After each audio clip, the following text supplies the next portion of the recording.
મારો એક સ્વ અનુભવ છે. મારી ઉંમર અત્યારે 71 વર્ષ છે. 20 વર્ષની ઉંમર પછી હું દરેક મંદિરોમાં અનાયા છે કે ગમે તે રીતે પ્રસાદના ભાગરૂપે આહાર લેતા હોઈએ છીએ. આપણે ઘણી જગ્યાએ ગયો છું મારા જીવનમાં, ઘણી સંસ્થાઓમાં. પણ તમને એકદમ પોઝિટિવ ઉર્જાવાળી કોઈ પ્રસાદી જો મળે ને વિશ્વમાં, તો એક જ જગ્યા છે, અને તે બગદાણા.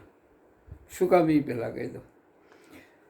કોઈ પણ જગ્યાએ તમે જશો ને, થોડાક નેગેટિવ ઉર્જાઓ હશે, બરાબર. અહીંયા જે માણસ આવે છે ને, એ 85થી 90% લોકો પોઝિટિવ ઉર્જા લઈને જ આવે છે કે અમારે દર પૂનમે ત્યાં જવાનું છે ને સેવા કરવાની છે. બસ પોઝિટિવ ઉર્જા. બસ શું કામ? તો કે બસ બધાને ખુશથી જમાડવાના છે. આ પોઝિટિવ ઉર્જા સાથે આવે છે. જે કાંઈ બને છે, રોટલી, દાળ ભાત, શાક, લાડુ, ગાંઠિયા, બધું જ. એમાં શું રેડાય છે?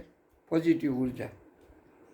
તમે વિશ્વમાં ગમે ત્યાં જાઓ, મેં તો બહુ સર્વે કર્યો છે. મેં તો રાજસ્થાનથી માંડીને હરિદ્વાર, ઋષિકેશ બધા ક્ષેત્રો મેં લીધા છે, પ્રયાગરાજ પણ. મેં ક્યાંય પણ ઉર્જાવાન જો કોઈ પ્રસાદ જોયો હોય ને, તો મારા 71 વર્ષના અનુભવમાં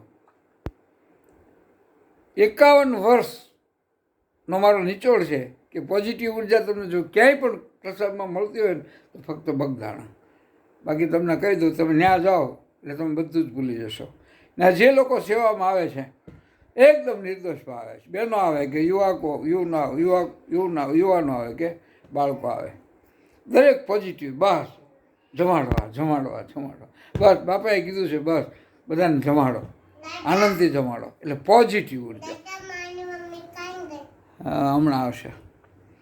પોઝિટિવ ઉર્જા છે ને, એ તમે ત્યાં જઈને જુઓ તો ખરા. રસોડામાં માણસો કામ કરીને જુઓ, કોઈને થાક નથી, કોઈને એવું નથી કે આ મારું છે.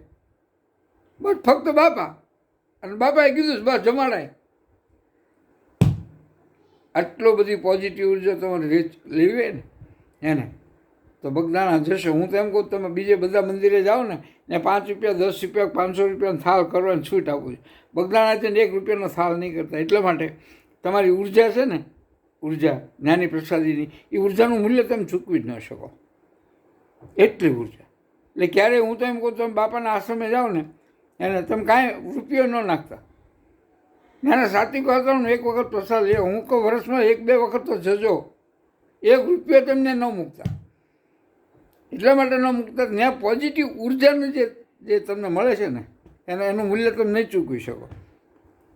તમે ક્યારેક 500 રૂપિયાની પહોંચ ફલાવશો ને કે નાખી દેશો ને પેટીમાં, એના તો તમને અહમ આવી જશો કે મેં 500 રૂપિયા મૂક્યા ને મેં જીમ્યું, એટલે હું મફતનું નથી જીમ્યું.